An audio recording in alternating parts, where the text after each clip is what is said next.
Métanoïa, l'ange de la transformation. Par l'estimé pasteur Kélatéi Poté, leader fondateur des églises ambassades, Impact Divin, AID.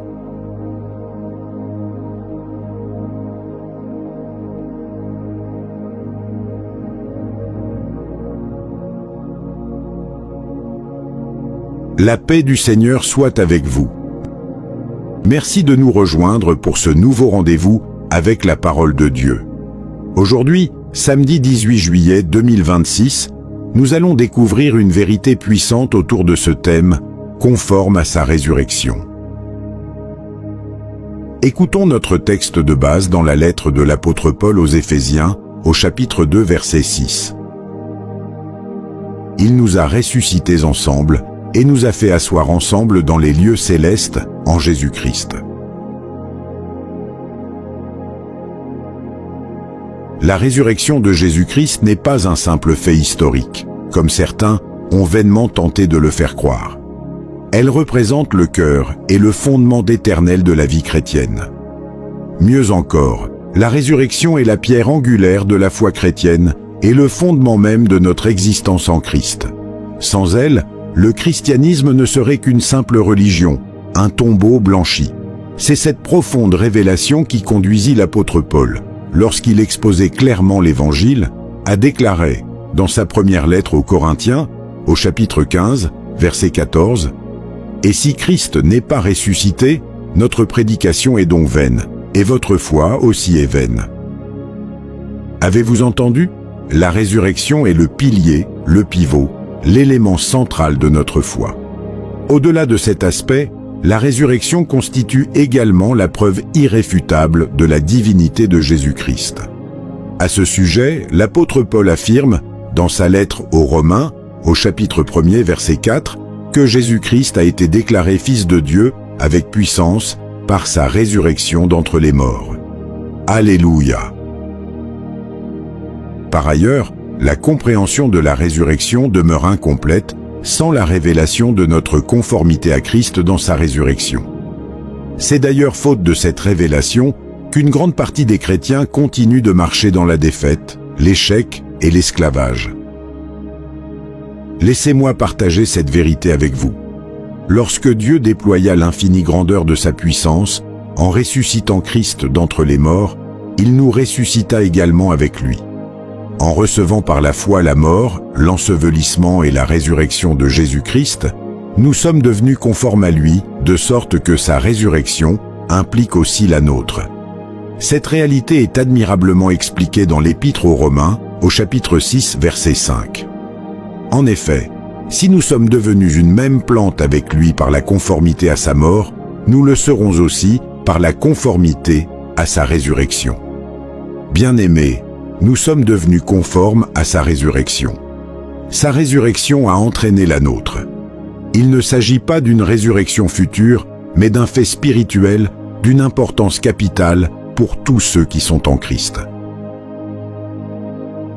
Revenons maintenant à notre texte d'ouverture. L'Esprit de Dieu nous y révèle cette merveilleuse réalité. Il nous a ressuscités ensemble et nous a fait asseoir ensemble dans les lieux célestes en Jésus-Christ. Remarquez bien qu'il n'est pas écrit « Il nous ressuscitera », mais il nous a ressuscités. C'est un fait accompli.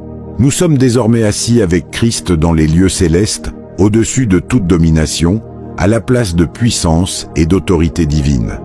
Voilà pourquoi l'apôtre Jean peut affirmer, dans sa première épître, au chapitre 4, verset 17, « Tel il est, tel nous sommes aussi dans ce monde. Gloire à Dieu éternellement. »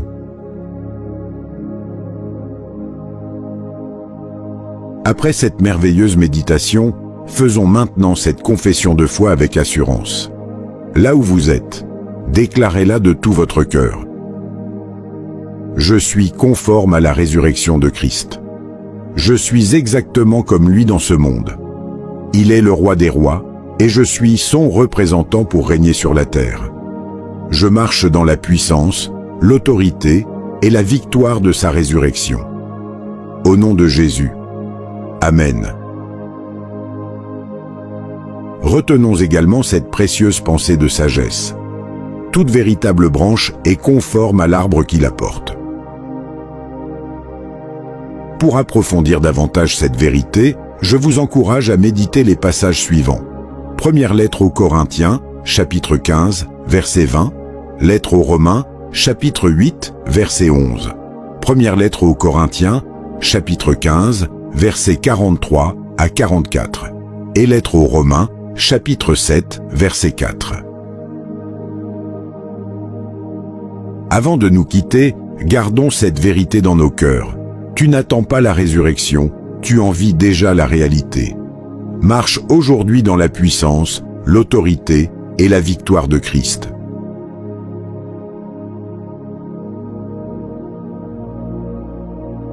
Si vous n'êtes pas encore né de nouveau, nous aimerions vous donner l'opportunité de faire de Jésus-Christ le Seigneur de votre vie.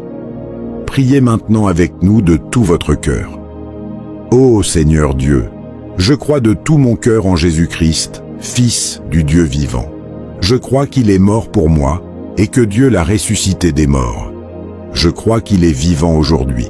Je confesse de ma bouche que Jésus-Christ est le Seigneur et le Sauveur de ma vie à partir d'aujourd'hui.